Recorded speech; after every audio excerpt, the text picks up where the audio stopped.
Madami akong narinig na yung Aulus daw is ang pangit daw ng pagka-revamp ngayon kasi yung hindi ko alam yung sabi nila hindi kasi daw para daw hindi ito ni-revamp yung pangit daw kasi daw pangit daw ng skill, pangit daw ng mga ano tapos para daw hindi naka-revamp po. So yung mga nagsasabing ang pangit na ng Aulus ngayon, so tignan niyo tong video na to kasi para ito sa inyo.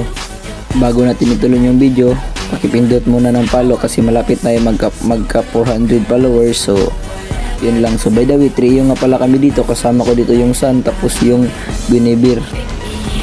Sinabihan ko dito yung Sun nga mag red buff muna tayo kasi room siya. So pagkatapos namin ako yung red buff, sinabay na namin yung ano pangalan nito? Ayun ko, anong pangalan nito sa inyo? Tapos pagkatapos namin napitas dito, pinuntahan na namin yung Repolyo tawag dito sa amin eh. Tapos nag-retrieve na dito yung core nila. So inunbid na namin agad yung saber nila kasi wala itong retrieve. Walang laban sa amin dalawa to eh kasi siya tapos Aulus ako. Tapos ang ganda nga pala ng pagka-revamp ng Aulus ngayon. So yung mga nagsasabing hindi ito maganda, para sa akin is maganda ito. Aulus min ako dati. Tapos dito, ayan, napitas namin dito yung saber tapos nakuha ko pa yung red buff. So magandang trade yun. Bigyan ko sana dito yung Sicilian na kaso may flicker, pero okay na yun kasi naka-flicker na.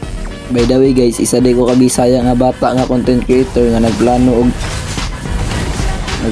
og mo makakuha og 5k followers. So ano to, panikamutan ako guys nga makuha na ko na kay dako kog salig sa inyo pag suporta ug sa inyo sa mga nag-react dira.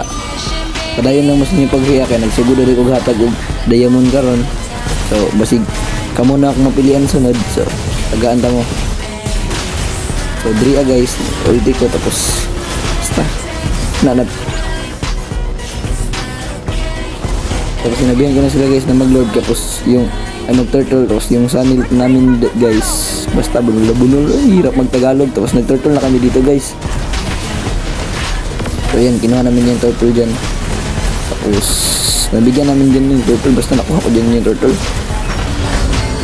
So yan, nag-inbid sana ako dun sa guys, red buff ng kalaban kasi nandun yung sana namin. Tapos pag sabi niya nga nandun daw yung saber, hindi ko na lang tinuloy yung pag-inbid. Kinuha ko lang yung red buff ko. Hanggang dito lang tong voiceover ko. Sana ay ipagpatuloy niyo yung pagtingin kasi may malalaman kayo dito at makasabi kayo na ang ganda ng pag-revamp ng Aulus ngayon. Ito nga pala yung picture ng pag-send ko ng libre diamond sa followers ko. So ito guys, patingin ko sa inyo.